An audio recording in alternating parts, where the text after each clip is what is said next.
Hi everyone. Last week I was talking to my doctor about coming here today, and I was telling him how terrified I was about this. I told him I'd be speaking to a community of healthcare workers, nurses, and medical students, I hope. And in a change of status, where doctors and nurses speak to me, this time around I'm going to be the one who is going to be doing the talking. And yeah, that's extremely not fitting somehow. But he told me that while many of you here today are experts in medicine or are studying to become experts in medicine, I hope, I am the expert on my own disease and journey as a patient. 9 years ago, I started to cough as an undergrad at the University of Benin. The cough and the chest pain would not respond to over the counter medications. I had to cut my studies short and return home, where I saw a cardiologist who told me I had pericarditis. Pericarditis, according to them, is the inflammation of the sac that surrounds your heart. He placed me on some treatment and told me that it was going to stop. It was nothing to worry about. A couple of weeks later, cough had stopped and I returned to school. But that did not last. After the presidential elections, I was back once again in an hospital in Ondo State with the same symptoms. And this time, a male cardiologist told me that after this regimen of treatment, that my symptoms again were going to stop. I returned to school, but once again, 1 week after, it was back. Then I saw a cardiologist at the University of Benin Teaching Hospital who queried if I had pulmonary hypertension. That wasn't true. And once again, my parents pulled me away from school and went round and round, and then I came back again. At this point, I'd started to learn to live with it, with the symptoms of cough, chest pain, shortness of breath, and no one exactly told me if there was going to be any final cure. It affected everything, my relationships, it affected my work, it affected my plans, and it affected all my hopes and dreams for the future as at then. When I left uni, I came here in December 2016 and I saw a cardiologist here at the University College Hospital who told me that it was all in my head.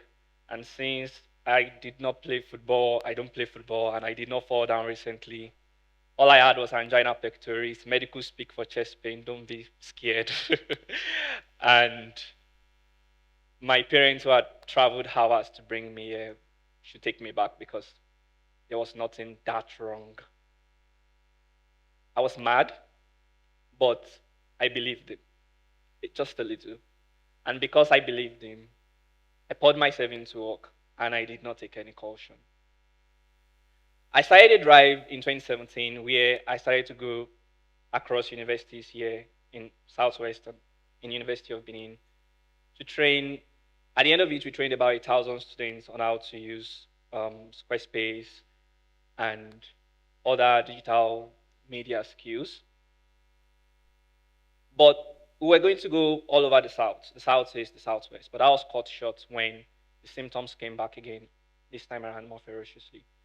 I met a doctor here in Ibadan at a private hospital who confirmed the diagnosis of pericarditis and told me that I now had chronic reoccurring pericarditis.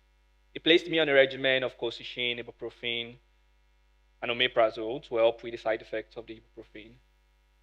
And that would work and help my symptoms for about 3 months. And then when we tried to taper me off the medications, the symptoms would reoccur. That dance continued for on and off until I met the person who is now my primary care physician in the United States, who told me that while pericarditis can be idiopathic, which means it has no known cause, many persons who have it have pericarditis because of an autoimmune condition. Autoimmune condition is when, according to him, simply put, is when your immune system meant to protect you gets confused and begins to attack healthy cells and organs in your body. He told me that this was likely causing my pericarditis, and so we started a series of antibodies testing. In my state, where I live in Ondo State, there is no test facility all over the 18 local governments where I could get this antibodies testing done. Here in Ibadan, I'm not sure about the University College Hospital because based on my bad experience here, I'm not sure I want to come back here for any other thing. But I couldn't get the test done here either at any private facility until I found SynLab. But our efforts to get me tested for antibodies were distracted when I had infective endocarditis. And then we had to be on IV therapy. I had to be on IV therapy for about 6 weeks. So we had to stop those efforts. When I was cured of infective endocarditis, we started the antibodies testing again, and it was all negative. And at this point, the words of that doctor kept coming back to my head. Maybe it's all in my head, actually, and since it's all negative. But the next tranche was negative, and then we were distracted again because I started to have a mass grow in my left thigh. And then we had to go to the Afebabalola Teaching Hospital in Ekiti State to cut out the mass from my left thigh. I was on a wheelchair for a while. And when I finally got out of that, we went back to our antibodies testing. But once again, we got distracted because my stomach became quite inflamed. And then as an emergency, I had to be rushed to Lagos, where I went to Urake, did a CT scan of the colon, an endoscopy, and a colonoscopy. Hug. But then after that, we finally had some answers. The antibodies testing, the last tranche came back, and I tested positive for autoantibodies that suggested anti-synthetase syndrome, a rare disease that affects less than 50,000 persons in continental United States. And because we don't keep data here, I've only seen just one person in Senegal, a young girl. In medical literature, I read about it in the journal, who has it. Not only anti-synthetase syndrome, I also tested borderline positive for systemic sclerosis. But because my clinical presentation did not meet the entire criteria for both conditions, the rheumatologist I saw some 2 years ago eventually called it undifferentiated connective tissue disease. And that left me year, and year. And these two. That's the sclerosis, that's maybe for my surgery. The statistics here review how difficult it is to find a diagnosis. It took me 9 years to get here. And I'm privileged. Every test I do costs a minimum of about 500,000, some about 1 million. I've gotten an MRI done. I've gotten a CT scan done. And some weeks ago, when I was doing another CT scan in Lagos, I remember calling first cardiology consultant to schedule the CT scan. And when I told the attendant that I was coming from Ondo State, he was quite surprised. He was like, "Is there no CT scan in your state?" Like, no. And I believe that I have an answer today because I'm privileged. But I often wonder about the millions of Nigerians who do not have access to necessary funds and access to the necessary care facilities. The problem of chronic disease, of chronic and rare diseases, is a very urgent one. By 2030, we should have less than 70 million Nigerians dead because of chronic diseases. And this study was done in 2005. And because these are illnesses that are not so obvious, it gets challenging to diagnose, right? It gets very challenging. Like I said, it took me 9 years. I don't know. I've read stories of people it took 30-something years and people it took 7 years or whatever. But this could help. My parents would often tell me that they named me Oluwaleke because, and they would say these very big stories of the medical happenings around my birth. And I think that's very familiar to many of us here in Africa. We get named because of things that happened. at our bed. Most of the time, it is not an opportunity to praise God, as good as that might be.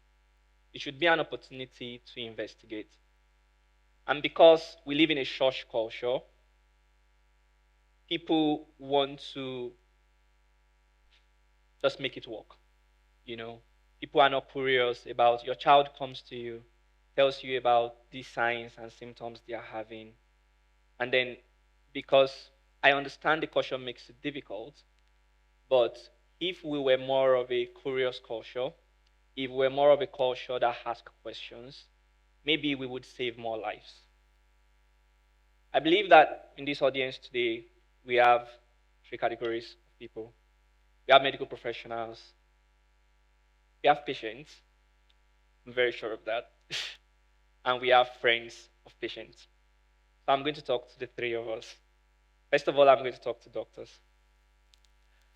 I define thoughtfulness personally as the ability to hold the healthy tension that comes from engaging two conflicting ideas in your mind. For example, a patient comes into the hospital, and because of how they feel, they want you to see them as a person, not just as a patient.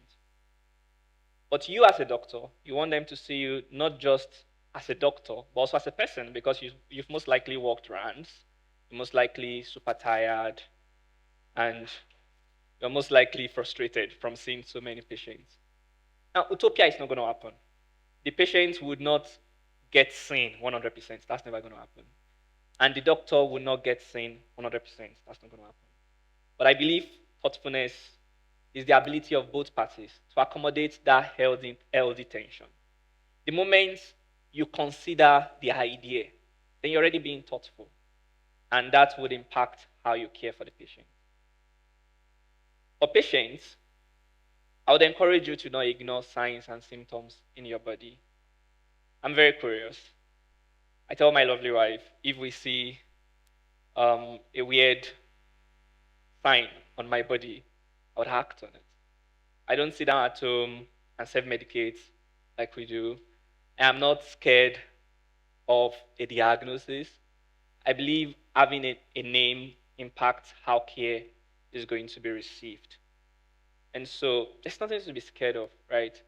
You can get your diagnosis and then you can get a treatment plan. But if in the name of faith you decide not to get a diagnosis, then you're just speeding towards death. So many of us, one of the research I read through said 1 in 7 Nigerians have a rare or chronic disease, but they ignore it. And that's not going to be helpful in the long run because it could be something you could pass on to your kids, which could impact their lives negatively. So I would encourage you, if you have strange signs, symptoms in your body, to, within your means, seek out answers. And then my last point is for friends and families of patients living with rare or chronic diseases. If you have malaria, you take medications and you get well.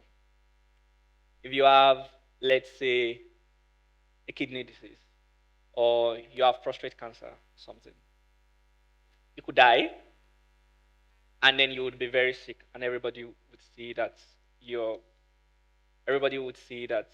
very sick. But then there's the third category, right? People like me who do not fit into these categories of you have some sickness, you take medications and you get well. Or you have a very vivid sickness where people look at you and then they can see that you're immediately, and see that you're sick, and then maybe you die from it. The third category of people like us who sometimes do not look sick, but it's difficult to get out of bed. People like us who, for instance, I just left admission some days ago, but yeah, I'm looking so good, right? And then yesterday night, I was speaking to the speaker curator that I had forgotten my wheelchair in Akure, and if I couldn't stand this morning, I would need a wheelchair for my talk. Then I called her this morning and told her, all clear, I'm all good.